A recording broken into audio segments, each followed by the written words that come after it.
Assalamualaikum warahmatullahi wabarakatuh. Waalaikumsalam warahmatullahi wabarakatuh. Pagi anak-anak. Pagi. Bagaimana kabar kalian hari ini? Baik. Baik. Di sini Ibu akan menjelaskan tentang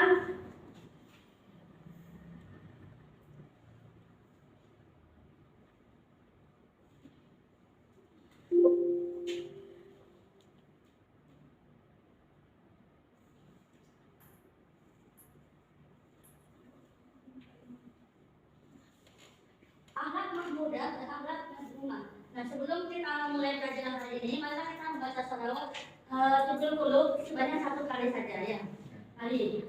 Allahumma sholli ala sayyidina Muhammadin tibbil qulubi wa dawaiha wa afiyati abadan wa shifaiha wa nuril absari wa diyaiha wa ala alihi wa sahbihi wa sallim. Oke, baik.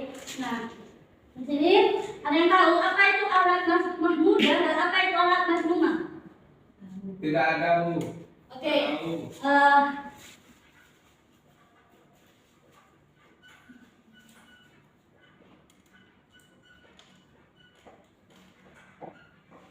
Akhlak mahmudah merupakan suatu perilaku yang baik yang dimana itu sangat disukai oleh Allah Subhanahu Wa Taala dan yang harus kita terapkan kepada teman-teman atau lingkungan sekitar.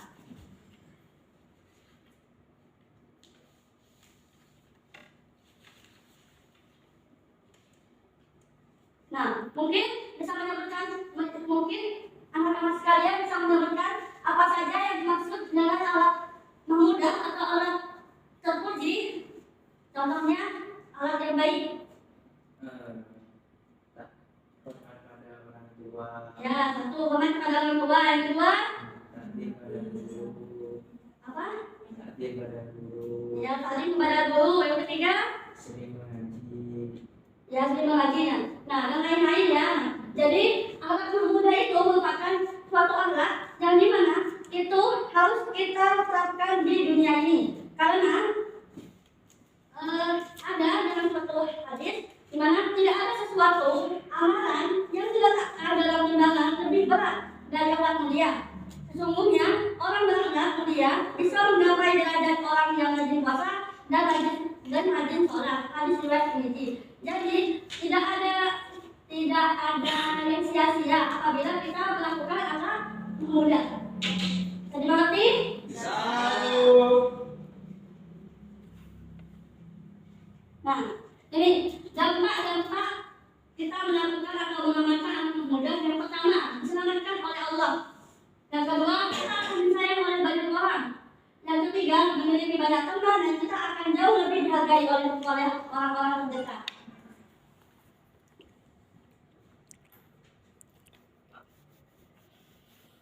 Oke, di sini kita akan melanjutkan ke akhlak mazmumah.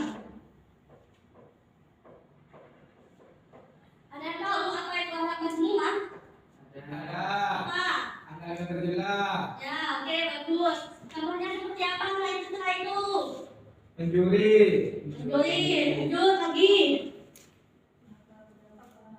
Hah? Apa? Melawan pada orang tua. Ya, betul. Mencuri.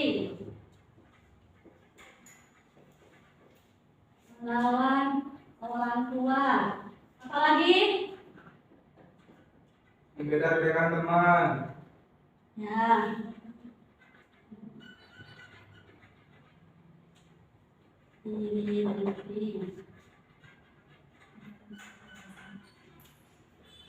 Oke, baik.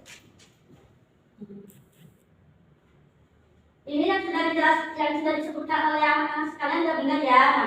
Nah, tapi di halaman rumah ini kita harus bisa menghindari dari hal-hal seperti ini. Mengapa demikian? Karena kita semua pasti tahu kan kalau halaman rumah ini memiliki dampak yang dimana itu akan yang akan dampaknya itu resikonya akan ada pada diri kita sendiri. Paham? Contohnya misal ya, jika seandainya kita ingin bersedekah tetapi tidak ada orang di sekitarnya, jadi kita tidak jadi bersedekah. Berarti kan itu seolah-olah kita ingin dipuji. Jadi ketika tidak ada orang kita tidak bersedekah, tapi ketika banyak orang kita berupaya untuk bersedekah. Karena apa tujuannya? Karena untuk ingin dipuji kan. Nah, ini kita harus menghindari sifat riya. Maupun diri dengki. Misal tetangga kita punya kulkas, kita yang kepanasan, itu tidak boleh ya teman-teman sekalian. Dan juga orang tua sudah tahu kan hukumnya bagaimana kita menyikapi kepada orang tua. Apalagi ini mencuri, bukan barang milik kita tapi kita ambil, itu sangat tidak boleh. Paham? Nah ini dampak positif.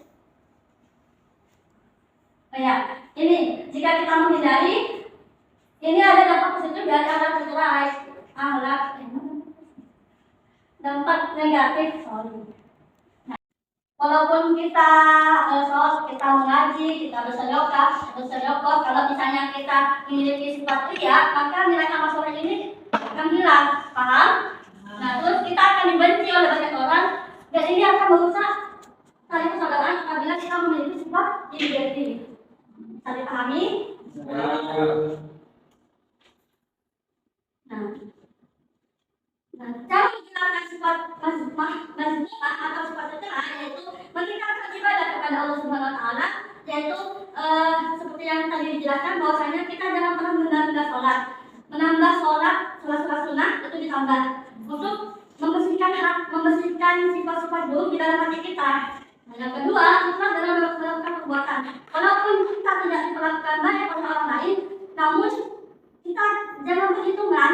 Bisa dipahami kan?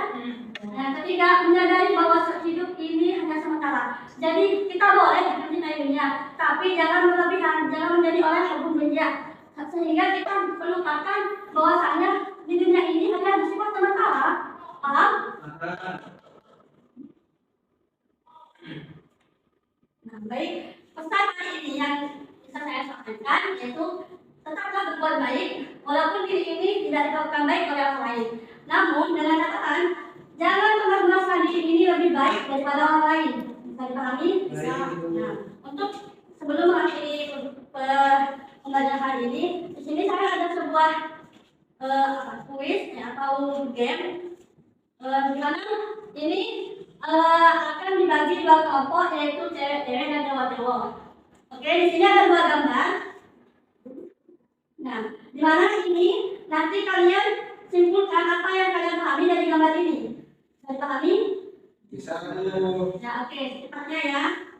Nanti kalian presentasikan di depan. Secara simpel, dampak negatif dan positif dari apa yang ada di gambar itu.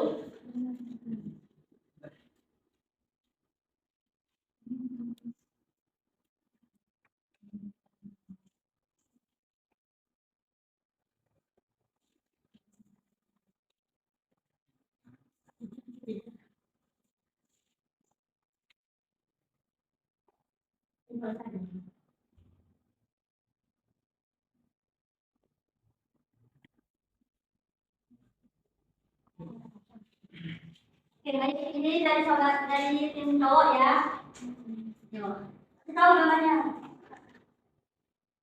Di sini yang pertama itu anak yang mengadu ayam. Ya. Jadi ini termasuk perbuatan yang termasuk anak mazmumah yang tidak baik. Itu ya. Dan yang kedua itu ikatan silaturahmi. Di mana di sini termasuk anak mahmudah. Oke, yuk Putri. Saya akan menyimpulkan hasil diskusi kelompok kami. Gambar yang pertama, patuh kepada orang tua ini termasuk akhlak muda. Dan gambar yang kedua, membicarakan hal teman atau hibah, yaitu termasuk akhlak mazmumah. Dipahami kan teman-teman sekalian? Baik, sebelum kita mengakhiri pembelajaran ini, mari kita membaca selawat wirid As-Sigalaw sebanyak 3 kali, ya. Baik Ibu. Hasbunallah wa ni'mal wakil, ni'mal maula wa ni'man nasir. Hasbunallah wa ni'mal wakil, ni'mal maula wa ni'man nasir. Hasbunallah wa ni'mal